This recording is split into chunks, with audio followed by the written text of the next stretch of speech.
Good morning girls. Rajasthan के इतिहास में राजस्थान के इतिहास के अध्ययन में हम लोगों को यह जानना होगा कि राजस्थान के जो ऐतिहासिक नाम थे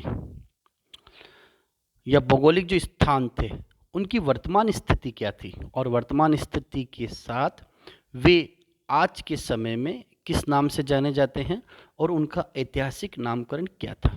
जैसा कि हमने पहले वीडियो में भी देखा था कि इतिहास में स्थानों का जो नामकरण हुआ है उनके साथ उनकी भौगोलिक स्थिति या उनके साथ ऐतिहासिक घटनाओं का लगाव जो था वो हमें इतिहास के साथ जोड़ने का प्रयास करता है।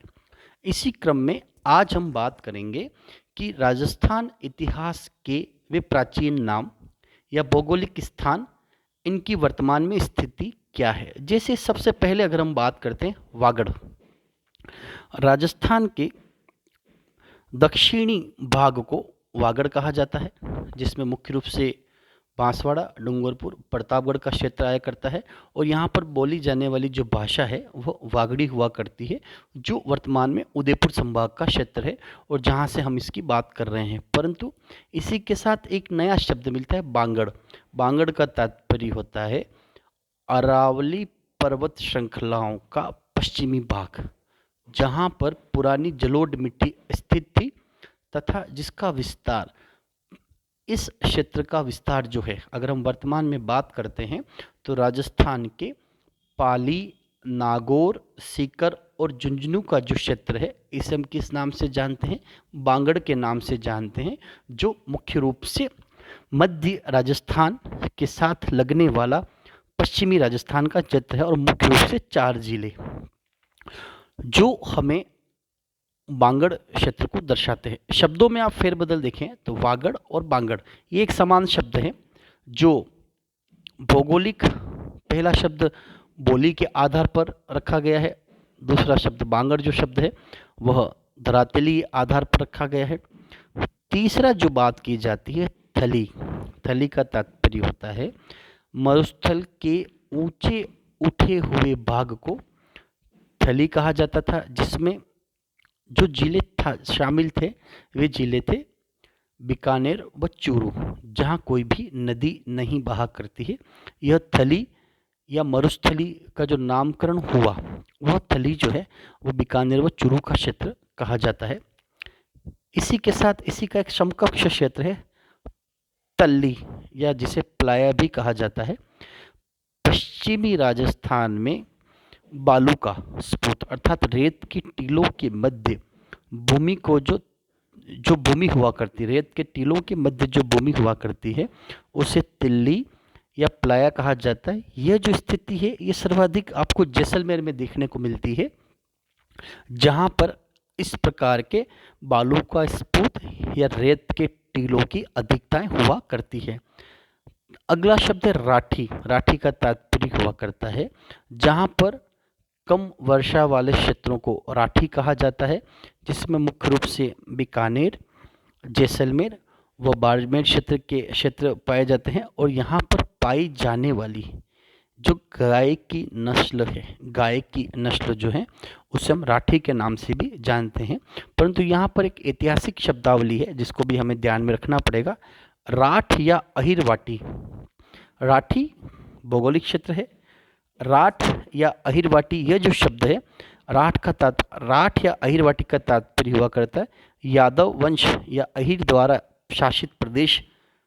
अहिर शासक जो थे, यादव वंश जो थे, उनके द्वारा शासित प्रदेश जो था, जिसे भी हम राठ या अहिरवाटी के नाम से जानते हैं, जिसका विस्तार मुख्य रूप से अलवर, जयपुर व कोटपुतली क्षेत्र में हुआ था, जहां पर अहिरवाटी अर्थात अहिर शासकों के द्वारा स्थापित किया गया, उनके द्वारा शासित क्षेत्र जो था, जिसे हम अहिरवाटी या राठवादी क्षेत्र के नाम से जानते हैं।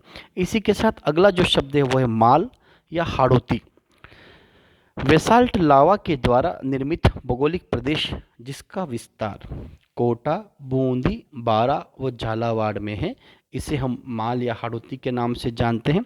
और इसी से लगने वाला जो क्षेत्र है जिसे हम मालवा कहते हैं, एमपी के मालवा पठार का विस्तार राजस्थान के जिन जिलों में हुआ उन्हें भी हम मालवा के नाम से जानते हैं, जिसमें शामिल है प्रतापगढ़ और झालावाड़ का प्रमुख क्षेत्र। ठीक है, ये भौगोलिक परिस्थितियों के अनुरूप हम उनका वर्णन कर रहे हैं। इसी क्रम में अगर हम बात करते हैं शेखावाटी, शेखावत शासकों के द्वारा शासित प्रदेश जिसमें चूरू, सीकर व झुंझुनू के जिले शामिल थे, अर्थात शेखावत राजपूतों ने जिस क्षेत्र में अपना शासन स्थापित किया, चूरू, सीकर व झुंझुनू के जो क्षेत्र थे उस क्षेत्र को हम शेखावटी के नाम से जानते हैं। और इसी में तोरावाटी, शेखावटी के साथ समकक्ष एक समान शब्द है तोरावाटी, जिसे कहा जाता है कांतली नदी के अपवाह क्षेत्र को तोरावाटी कहा जाता है, जिसमें मुख्य रूप से सीकर और झुंझुनू के क्षेत्र शामिल थे। अगला शब्द है मरु। मरु का तात्पर्य मरुस्थल से है, मरु प्रदेश से है, अरावली पर्वत श्रृंखला के पश्चिम का शुष्क प्रदेश या मरुस्थली प्रदेश जो है, जिसमें मुख्य रूप से जोधपुर संभाग शामिल है, उस क्षेत्र को मरु प्रदेश के नाम से जानते हैं। ऐतिहासिक शब्दावली में अगला शब्द है मेरू। मेरू का तात्पर्य यह पर्वत से है। मेरू अरावली को भी कहा जाता है, जो राजस्थान का प्राचीनतम भौगोलिक प्रदेश है, अर्थात अरावली पर्वत श्रृंखलाओं का जो क्षेत्र है, उनकी पहाड़ियों का जो क्षेत्र है, उसे मेरू पर्वत का क्षेत्र या अरावली प्रदेश का क्षेत्र भी कहा जाता है। अगला शब्द है मत्स्य संघ। मत्स्य संघ का तात्पर्य होता है राजस्थान के एकीकरण के प्रथम चरण को मत्स्य संघ कहा जाता है, जिसका गठन 18 मार्च 1948 को अलवर, भरतपुर और धौलपुर तथा करौली शब्द को मिलाकर किया गया, जिसे मत्स्य संघ कहा जाता था।